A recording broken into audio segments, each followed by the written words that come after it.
আজকে আমরা দেখব কিভাবে অবজেক্ট ব্রাউজার নিয়ে কাজ করতে হয়। অবজেক্ট ব্রাউজার নিয়ে কাজ করার জন্য প্রথমত আমাদেরকে ওয়ার্কস্পেস সাইন ইন করতে হবে। সাইন ইন করার জন্য আমাকে ওয়ার্কস্পেস নেম, ইউজার নেম এবং পাসওয়ার্ড দিয়ে সাইন ইন করতে হবে।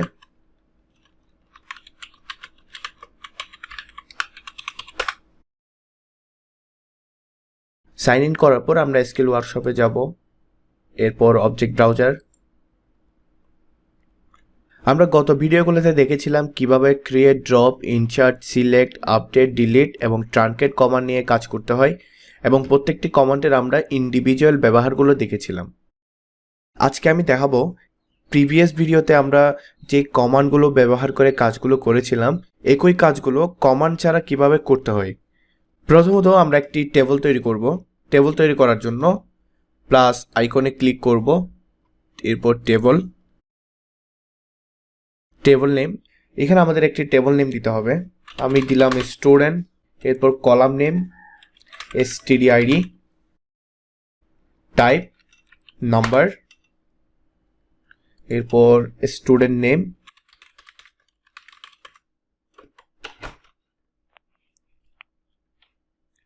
স্টুডেন্ট নেমের টাইপ হবে বারকার2 এবং স্কেল দিলাম 50। এরপর অ্যাড্রেস টাইপ হবে বারকার2 এবং স্কেল দিলাম 100। ফোন নাম্বার,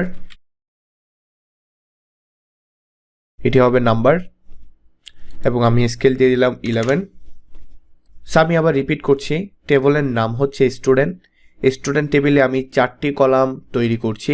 প্রথমটি হচ্ছে student ID, student name, address, phone number এবং প্রত্যেকটি কলামের পাশে আমরা ডাটা টাইপ দেখতে পাচ্ছি এবং এর পাশে আমরা স্কেলগুলো চাইলে দিতে পারি। এরপর next, next, next, next, create table. Create table দেওয়ার পর আমরা দেখতে পাচ্ছি একটি স্টুডেন্ট টেবল ক্রিয়েট হয়েছে এবং স্টুডেন্ট টেবলের মধ্যে যে কলামগুলো আছে ওই কলামগুলো আমরা এখানে দেখতে পাচ্ছি এবং পাশাপাশি প্রত্যেকটি কলামের ডাটা টাইপ দেখতে পাচ্ছি। এখন আমরা আরেকটি টেবল তৈরি করব। আরেকটি টেবল তৈরি করার জন্য একইভাবে প্লাস আইকনে ক্লিক করব, table, table name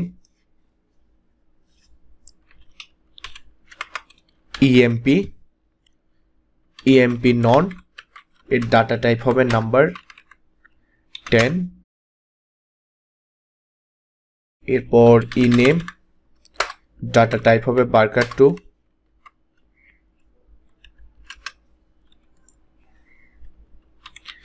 DPT name অর্থাৎ ডিপার্টমেন্ট নেম, এটি আমরা নাম্বারও দিতে পারি, বারকার2ও দিতে পারি, বারকার2, স্কেল 20।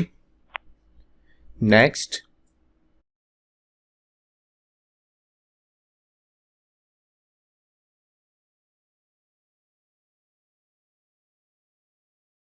Create table.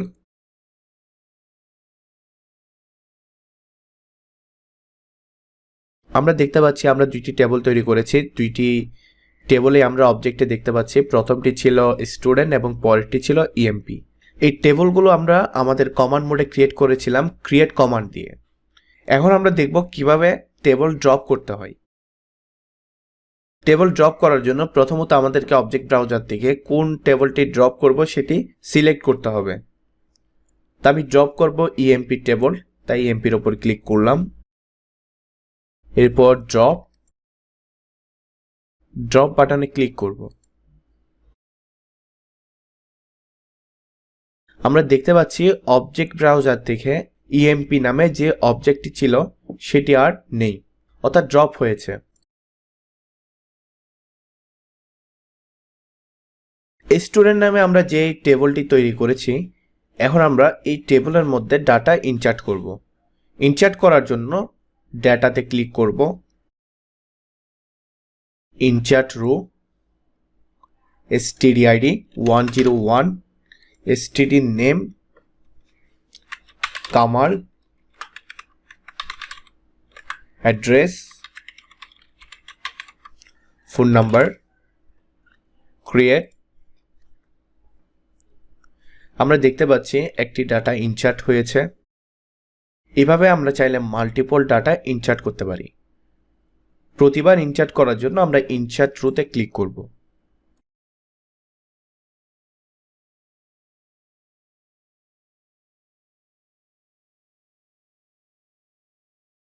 এখন আমরা দেখব স্পেসিফিক কোন স্টুডেন্টকে কিভাবে সার্চ করব। তার জন্য কোয়েরি, এরপর সবগুলো কলামকে সিলেক্ট করব। এরপর যে টাইপের ডেটা দিয়ে আমরা ডাটা সার্চ করব ওই ফিল্ডের মধ্যে ক্লিক করব, স্টুডেন্ট আইডি 101, এরপর কোয়েরি। আমরা দেখতে পাচ্ছি std id 101 ডাটাটি চলে আসছে। যদি নিউ কোয়েরি করতে চাই তাহলে নিউ কোয়েরিতে ক্লিক করব। এরপর স্টুডেন্ট আইডি চেঞ্জ করে 102 করে দিলাম, কোয়েরি। এখন আমরা 102 এর ডাটা দেখতে পাচ্ছি। এটি চাইলে আমরা ডাউনলোড করতে পারি। ডাউনলোড করার জন্য ডাউনলোডে ক্লিক করব।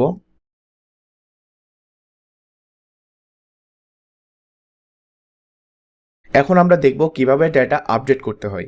যদি আমি 102 এর অ্যাড্রেসটি পরিবর্তন করতে চাই তাহলে এডিটে ক্লিক করব। এরপর অ্যাড্রেসটি চেঞ্জ করে দিব। Apply change. আমরা দেখতে পাচ্ছি 102 এর আগের অ্যাড্রেস ছিল ঢাকা, এখন কুমিল্লা। একইভাবে আমরা ফোন নাম্বার চেঞ্জ করতে পারি।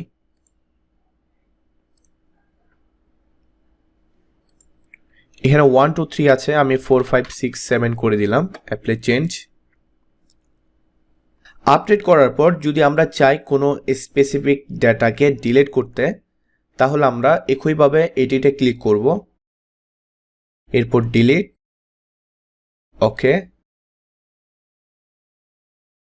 আমাদের আগে দুইটি ডাটা ছিল, এখন একটি ডাটাই আছে কারণ 101 ডিলিট হয়েছে।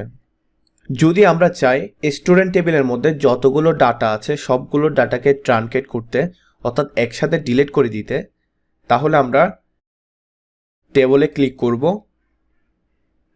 টেবলে ক্লিক করার পর ট্রানকেট, ফিনিশ।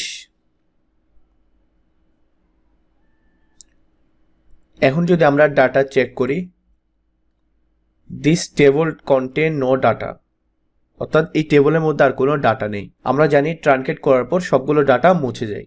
স্টুডেন্ট টেবিলের মধ্যে যে কলামগুলো আছে student ID, student name, address, phone number, এরপরও যদি আমি নতুন কোনো কলামকে অ্যাড করতে চাই তাহলে আমরা অ্যাড কলামে ক্লিক করব। এরপর অ্যাড কলাম নেম, এখানে আমি দিচ্ছি std ডেট, এরপর টাইপ ডেট, এরপর নেক্সট, ফিনিশ। আমরা একটি নতুন কলাম অ্যাড করলাম যার নাম হচ্ছে std ডেট। এখন আমরা আরেকটি নতুন ডাটা ইনসার্ট করব। Insert row 101 Kamal Chittagong 123 date. ডেটটি কিন্তু আমাদের সিস্টেমের যে ফরম্যাটটি আছে ডিফল্ট ফরম্যাট তার সাথে মিল রেখে ইনসার্ট করতে হবে। 7/31/2022 ক্রিয়েট।